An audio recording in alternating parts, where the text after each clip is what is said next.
It's my town there. Partly the way it is, partly the way I imagine it. From out here, it looks comfortable, doesn't it? Prosperous, even happy. Well, for the most part, it is. Except for the poison, the rot, the horribly toxic abscess.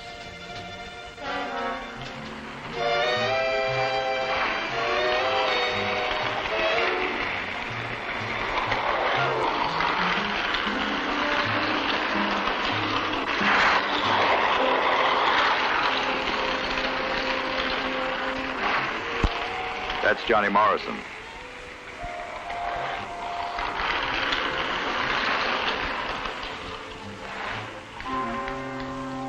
He's one of those already infected. Come on, I'll show you.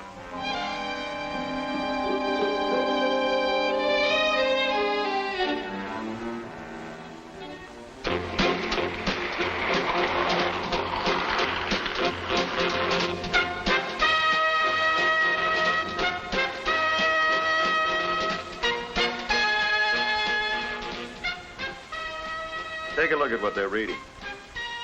Go on. They won't even know you're there.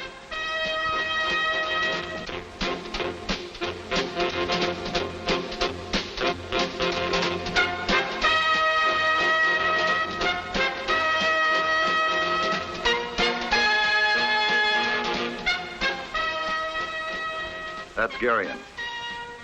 He's the owner here. Has been for about 2.5 years now. Not exactly a candidate for the Good Citizens Award. At some time or other, the whole community has asked him to take that obscene stuff off his stand.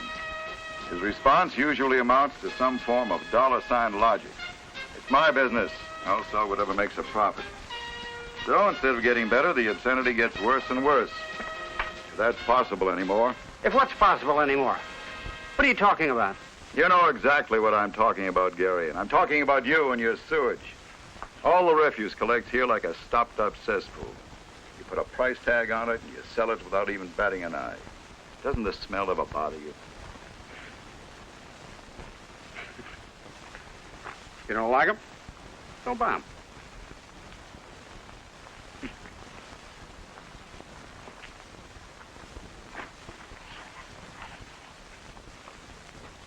There they are. The soul-searing bacterias of a new disease.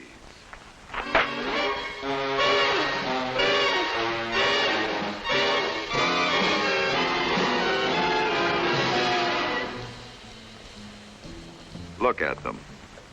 The girly and so-called nudist magazines.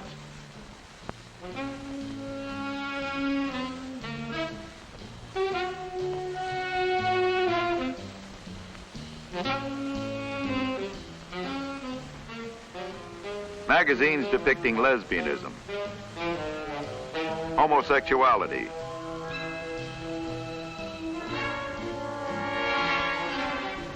sodomy, transvestism,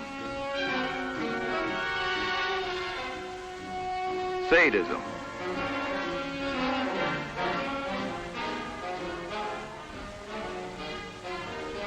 bestiality, masochism, all the abnormal perversions. And pocketbooks just as vicious. Listen to the instructions handed out by some publishers to their authors. We need tough, strong, hard-hitting, sex action-filled books geared to the demands of today's and tomorrow's highly competitive market. We basically seek offbeat sex with emphasis on deviation.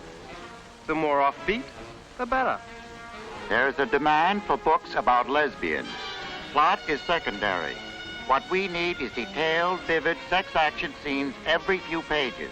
The more, the better. We don't want four-letter words or too clinical a description. But within these limits, it must be as strong and offbeat as possible. End quote. And the parasite of it all, the scavenger, the great American maggot.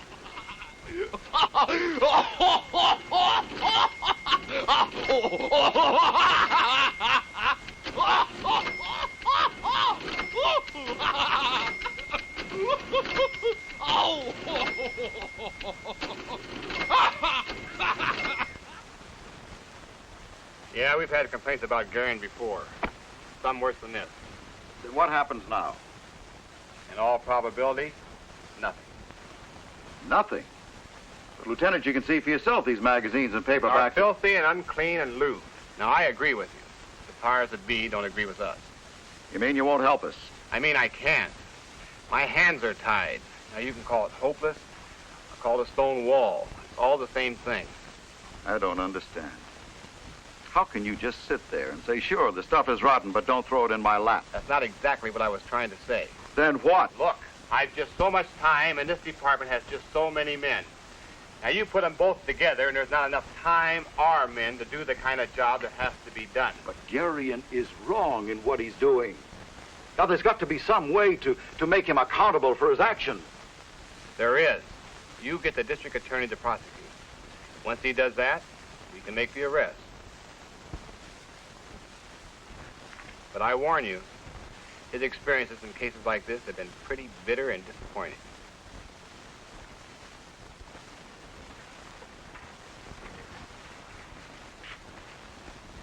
Oh, come on. Don't look so worried. We haven't lost this thing yet.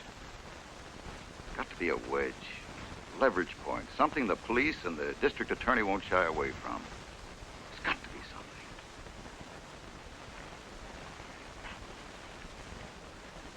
Of course. Sure, why not? We'll go through these books and magazines ourselves. We'll prepare a synopsis. Better yet, a chapter-by-chapter outline. We'll condense the material. Then anybody spending a few minutes reading through them will see for themselves just how rotten this stuff really is. Come on.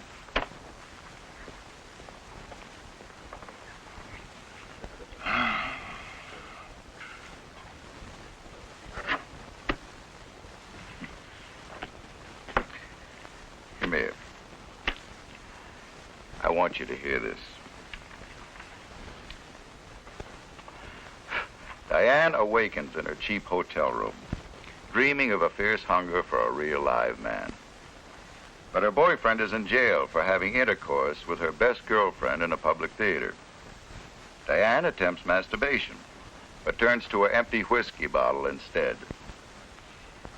She goes downstairs, where she bribes the bartender for whiskey by exposing herself to him. He masturbates. Diane further bribes him, and they engage in sexual intercourse behind the bar. End first chapter. But keep in mind, there are 12 more just like this. Lots of work, huh? Well, it does take the burden off the police department and the district attorney. Well, let's get this typed up and get it down to his office.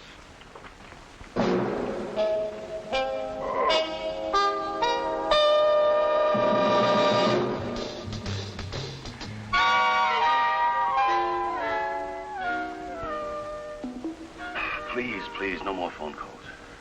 Thank you. I am not trying to avoid my responsibilities. I am merely saying that these obscenity cases are a pain in the neck. We've tried them before, and all it ever got us was a lot of bad press coverage. But, sir, this is different. Now, when I showed that material to your assistant, Mr. Lawson here, he said for the first time, he really had something to work with. If Mr. Lawson knew his law more thoroughly, he would have known better than to encourage you.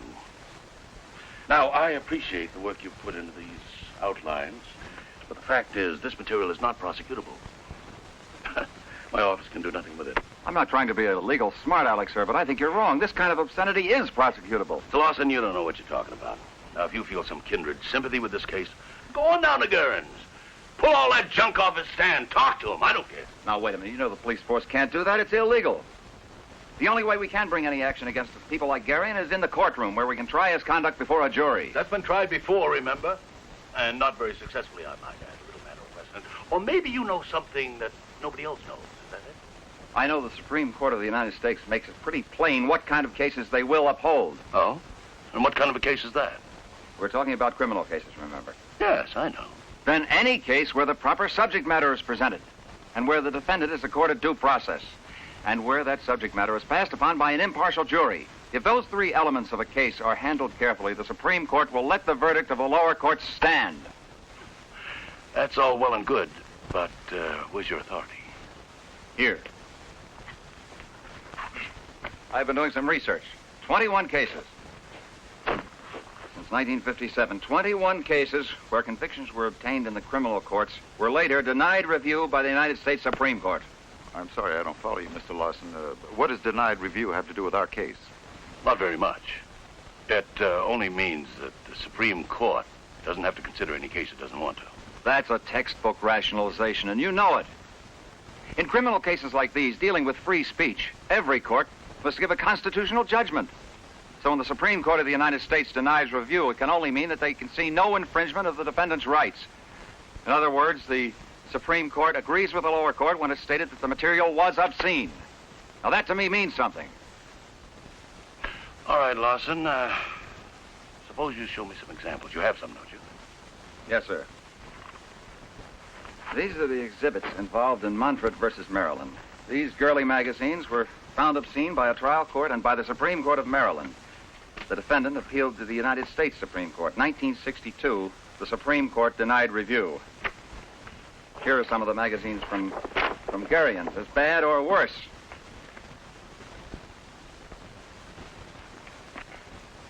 This paperback, College for Sinners, was involved in count 1 of New York versus Freed.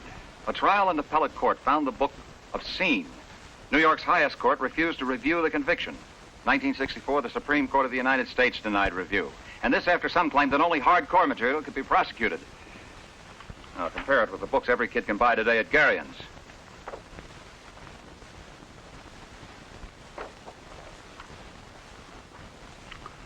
Well, I must say that's very impressive. Your research abilities are very impressive, Mr. Lawson. Well, I'm not through as yet, sir, so you better hang on. There's more. Nude photographs involved in count 2 of the Freed case. Same results as in count 1. Oh, wait a minute, hold on. While you're talking about nudes, what about nudist magazines? Seems to me like I remember getting clobbered in a nudist magazine case once. Well, meaning no disrespect, sir, you probably got clobbered on the basis of your preparation and presentation of the case. Now, I say that because the Supreme Courts of Missouri and Nebraska both upheld nudist magazines obscene. And that, to me, is significant. Look at these from Garian's. Same rotten garbage.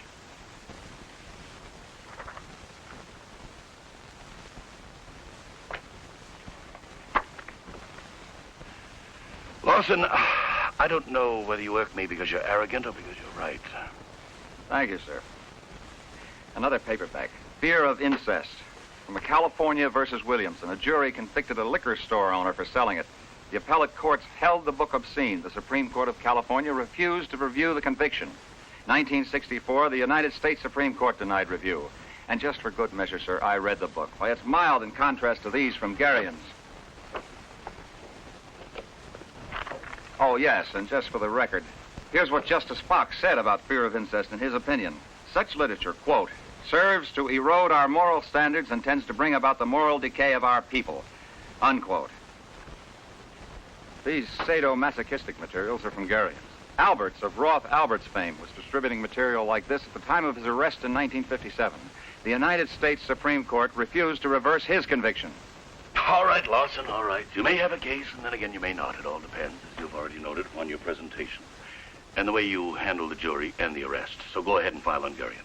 Thank you, sir. Thank you very much. Thank you. Oh, remember one thing. My permission doesn't carry any weight in court, so don't look for it to keep you from getting your ears beat off.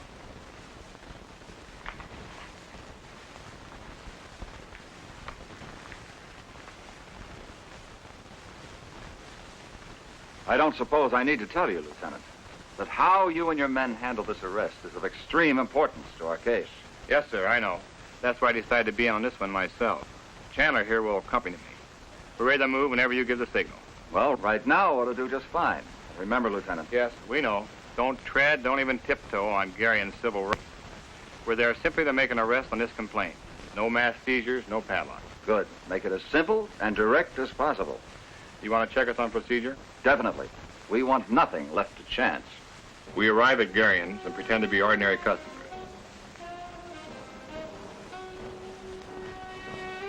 We know what we want, though, and we secure a copy of Sex Files. And go to Garian to pay for it.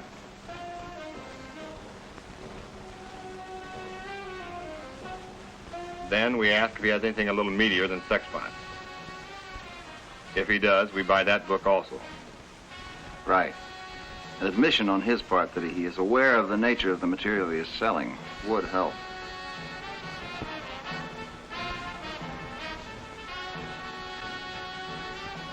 After we get the 2 books from Garion, we tell him who we are. We then explain to him that he is under arrest and is expected to appear in court on the 23rd of this month, 10 a.m. While Mr. Garion is lashing out at the injustice he is suffering, collect circumstantial evidence that he knows the obscene character of the material he's selling. Photographs evidencing this should be taken. When you finish, remind Mr. Garion of his courtroom appointment, and I'll take it from there. Well, Mr. Lawson, what happens after the arrest? I'd bet my 2 weeks vacation that Garion's lawyer moves for a dismissal of charges on a pretrial motion. I kind of hope he doesn't let me down.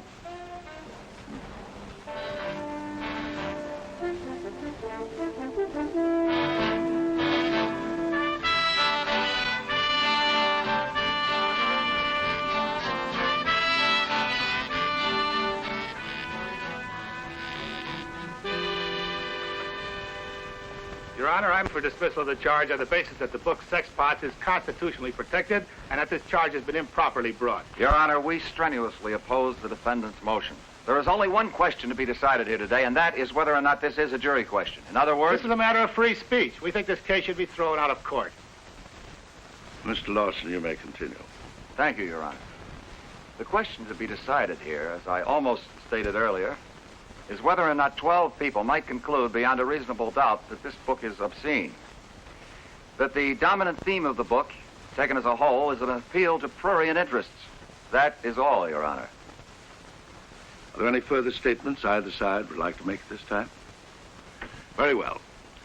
In cases like these, gentlemen, the law is that the court must decide whether there is sufficient question of obscenity for the case to go before the jury. Now, I have read this book.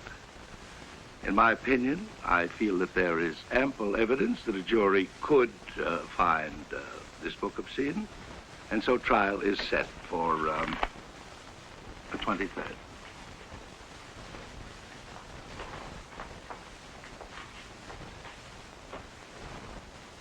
Hold it there, please, gentlemen.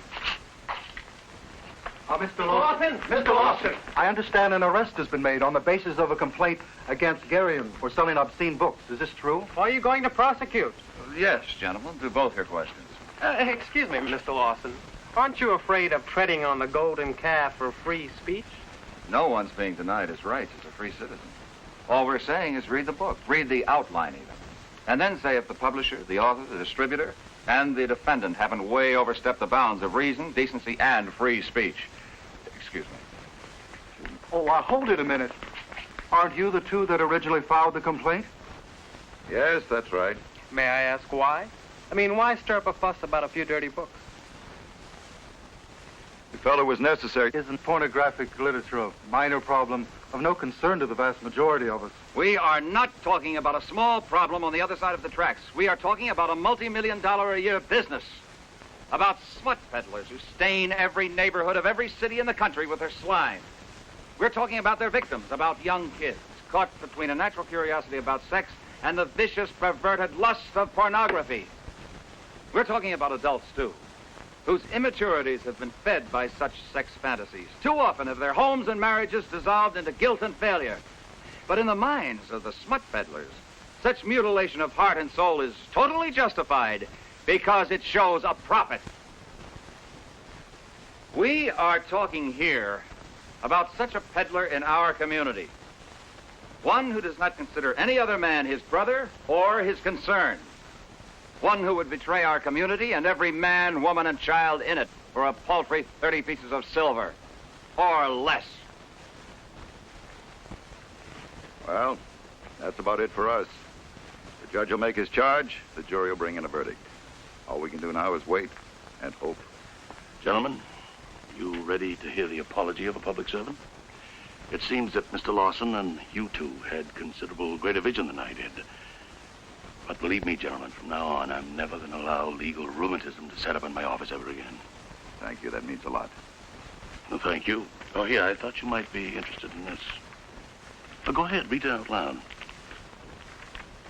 It has come to the attention of this paper that there are still citizens within our community courageous enough to stand up for what they believe to be decent moral standards. Such resolute action today is often considered a joke by the rest of us. We salute these men and women for their backbone and their concern. Well, it seems like you've been winning people over left and right. For that, I thank you. Well, I guess the judge is ready to read his charge to the jury. Ladies and gentlemen of the jury, the test in every case like the one before you now is the effect of the book considered as a whole, not upon any particular class, but upon all of those whom it is likely to reach. You must ask yourselves, does the book offend the common conscience of the community by present-day standards? Should you find the material in this case meets the test for obscenity, Keep your fingers crossed. Have you seen this? I hope that both of you realize that none of this would have been possible if you hadn't taken that first big step. None of this. I wish more people like you weren't afraid to get involved. We truly need your help and support. ladies and gentlemen of the jury, have you reached a verdict? We have, Your Honor. And what is that verdict? We find the defendant guilty as charged.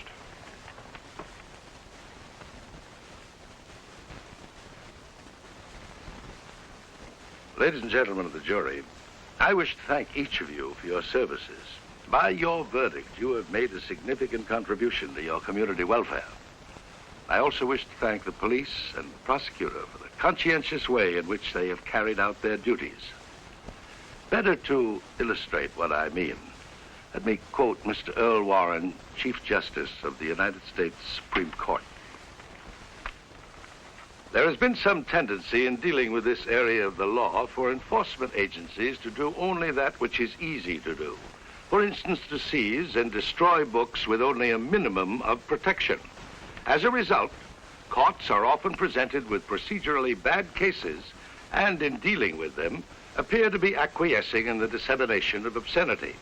But if cases were well prepared and were conducted with the appropriate concern for constitutional safeguards, courts would not hesitate to enforce the laws against obscenity. Thus, enforcement must realize there is no royal road to enforcement. Hard and conscientious work is required.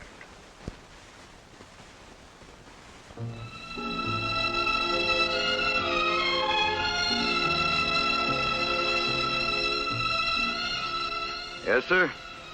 That's my town there. But this time there isn't any infection or any disease.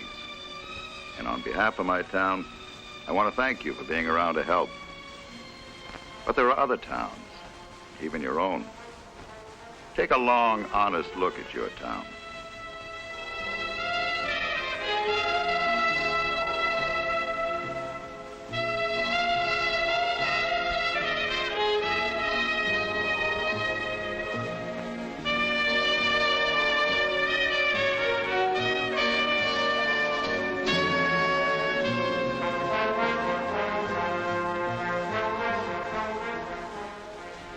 By now, you must realize that you're the only one who can cause or demand the arrest, prosecution, and conviction of men like Garion. Go on. You can run away from me easily, but you can never run away from your own responsibility. It's yours, now and forever. To deny it is to deny all that is precious and dear to you, all that is good in this life. But if you avoid that responsibility, then someday a generation must grow up to which perversion is commonplace.